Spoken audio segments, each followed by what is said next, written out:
You're with Alan Juddy, and this is another episode of Seed Dating, the podcast where you get to meet one of Agricom's forage products, learn about its attributes, and match it to your farm system. And to help nurture this new blossoming relationship is our very own forage relationship expert, Alistair Moorhead.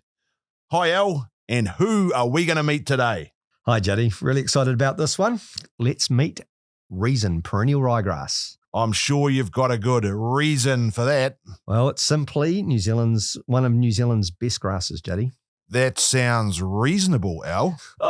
I see what you did there, Juddy. Tell me about perennial ryegrass, Al. Well, Lolium perenne is a backbone of New Zealand farming system. It's a perennial species, and it's a very easy to manage, easy to establish, easy to utilize species. It's got some quirks to it, but the point being it's a very simplistic grass to use in your landscape. And being a temperate environment, parts of the eastern seaboard of Australia, particularly in Victoria and Tasmania, can utilize the species to pretty successful extent. But New Zealand has a wide landscape of environments where perennial ryegrasses are really utilizable. So very successful plant, and is really been, as you say, the backbone of many of our production systems because of its ease of use. Absolutely. I would say that it's got some limitations, and quite often people look at ryegrass and describe it as being too soft or doesn't meet people's expectations, but it is a medium to high fertility grass. So your fertility regime needs to be good. It's not a semi-arid or a Mediterranean type species. So all of those environmental conditions, which you can experience, even in a temperate world, you can experience those conditions for small periods of time. Once you start to experience those conditions, it is a species that may not last quite as long as people would like, but where it's in the correct location, the climatic conditions are relatively normal. In a temperate zone, this plant is a really user-friendly perennial species. So specifically, Reason, tell us about the backstory. Where did you first see this? Where's this come from? Well, for me, this is actually a third generation perennial ryegrass of its type for me in our portfolio, Glenn. We identified it early on in the piece because the system that I work with within our plant breeding engine gives me generations that I can look at of certain types of grasses. And in this particular generation, I was looking to have a target time frame to bring a new product to market. And what I was looking for was high-yielding grasses, particularly in springtime, that had great traits in summer, autumn, and winter as well. And it was really obvious really fast that Reason was, of its generation within our engine, a standout for those traits. So it stood out to me pretty early on in the piece, and there's some traits we'll go into a little bit further that really made it shine. And one of the things that I can't emphasize is if you're trying to grow a lot, maximize your productivity in a calendar year, you must do well in spring. You must produce a lot in spring, because in most environments, regardless of whether you're summer dry or some natural summer rainfall or irrigation, your annual yield is regularly defined by how much you can produce in your spring window. It typically is about 60 to 66% of your total yield is grown in spring. Wow. So spring's really important in terms of total production. Absolutely. And it's only through almost perfect summer conditions or irrigation with okay temperatures that you could actually repeat spring in summertime. So there's parts of New Zealand, in the south of New Zealand, and also in the central part of the Canterbury Plains with irrigation, that if we do not get high temperatures, we can get spring-like conditions through the summer phase as well. But on average, about 66% of total yield is regularly produced in spring. So you've got to do well at that time to be good for total yield. So you've seen this coming through the program for some time, and now we've got Reason commercialized in the portfolio. Tell us about the key characteristics of resin perennial ryegrass that will be useful to our farmers. Well, it does go back to the backstory almost as well. We're looking within its generations of breeding cycles to see things stand out. And those characteristics that stood out to me were to get a high yielding grass in spring, it often comes with baggage. So the bigger you yield in spring, maybe, for example, the more seed head you have through early summer and even into early to midsummer, the seed head may still be quite a big part of your pastoral landscape. So to see a good spring producer like resin also be very, very clean by Christmas time is actually quite an unusual trait in the New Zealand landscape. Matching its flowering date for its cleanliness in summer is quite an impressive trait.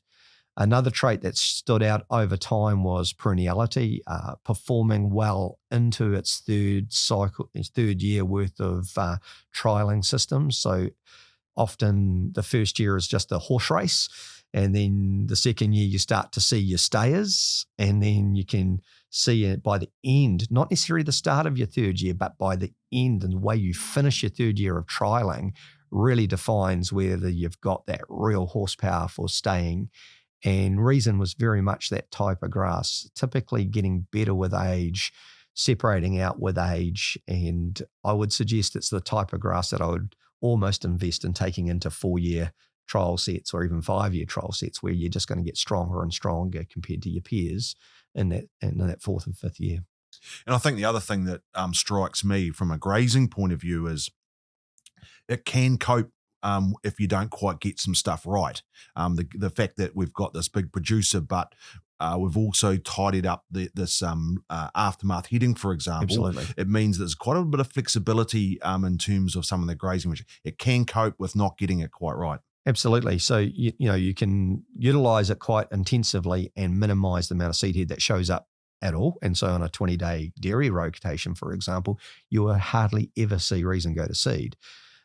But if you, for example, took the cows out of a paddock, using dairy as an example, took the cows out of the paddock and the grazing height in spring was just above where the seed head was emerging. So the very next day, seed head starts to come out. So everywhere you graze through the spring, there's always a paddock that may have its seed head just emerging just below your Grazing height, absolutely, which means that they look artificially bad because the very next day they literally just pop seed head straight out, but it's just their position in the grazing rotation.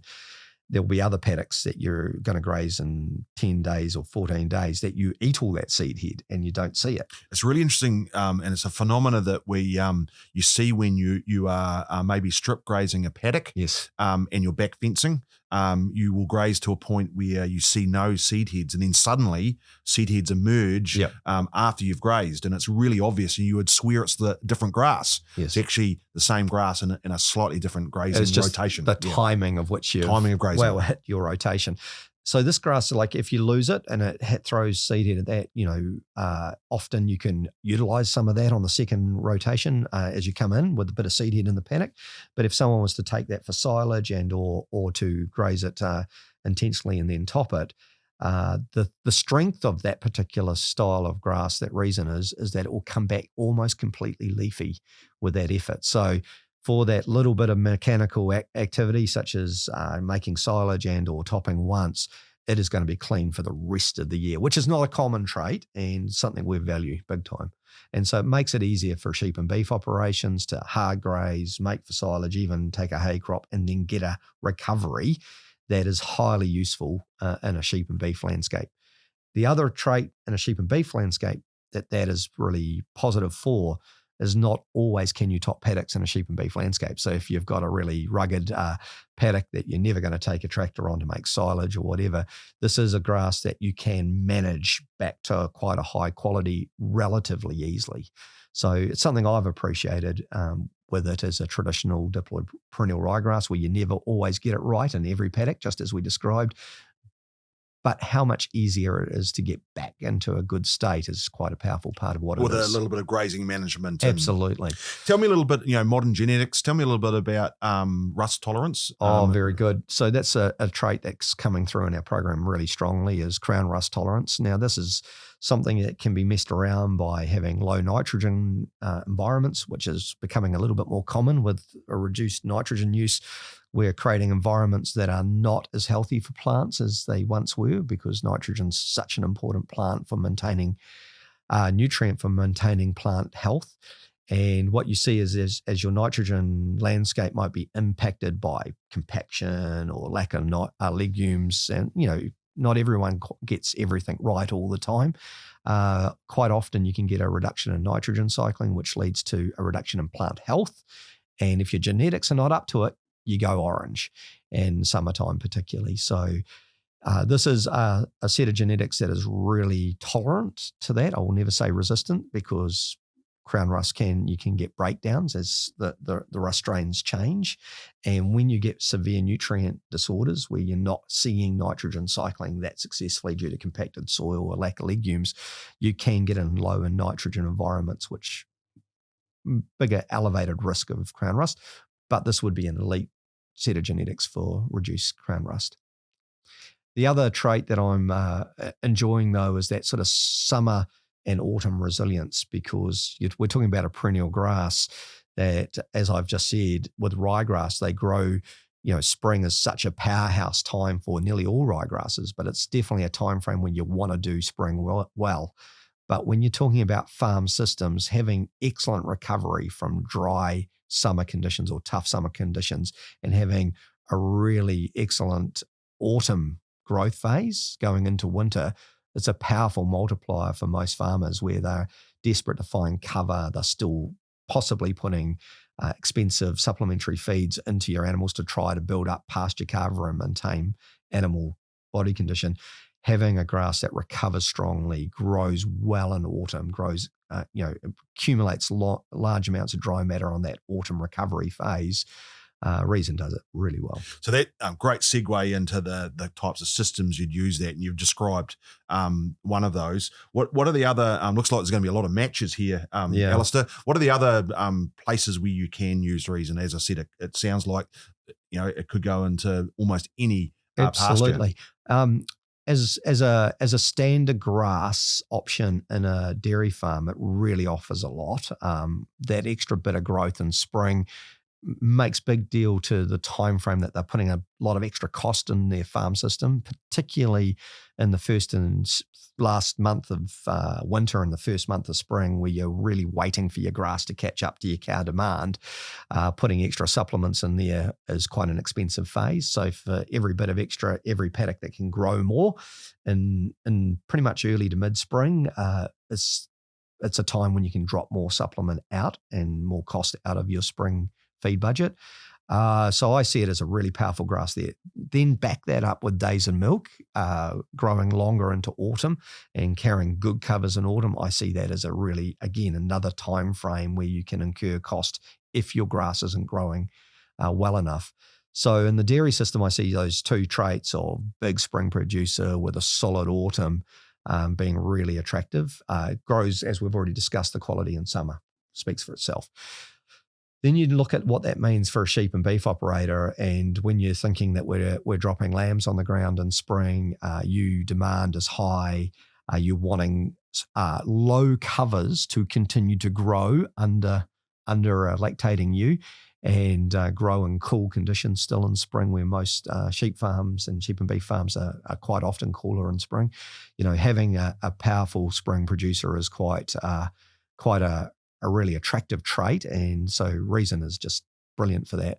What I like about it, though, is that often when you lose quality just on weaning, when you start to rotate around the sheep and beef operation, you nearly lose about 40% of the paddocks you shut up. They go to seed almost immediately, and bringing those back into being quality feed in the start of summer is actually really attractive, and I think that's a strong trait for Reason. Its density, its tiller density, its ability to be taken to low covers and bounce back fast and well, low residuals and bounce back fast and well is really good. It can cope with low set stock sort of situations where you can see a golf ball for 2 months of the year, it can literally cope with that really, really well. So in the sheep and beef sector, it fits very, very well in a perennial pasture where you'll be adding white clover, red clover, ecotane, bit of chicory, maybe if your weeds aren't too bad, and create beautiful, diverse perennial pastures using resin as a base for it. Sounds like there's a lot of matches there, Alistair. Ding. Well, that obviously signals the end of this speed date. I've been identifying as a sheep farmer looking for a pasture option really to make life easier. So reason will be front of mind for me as I go and sow some of my new pastures. So if you can find a reason to use reason, swipe right and head to Agricom's website to find out more information. You've been listening to an episode of Seed Dating with Al and Juddy. Look forward to catching you again soon.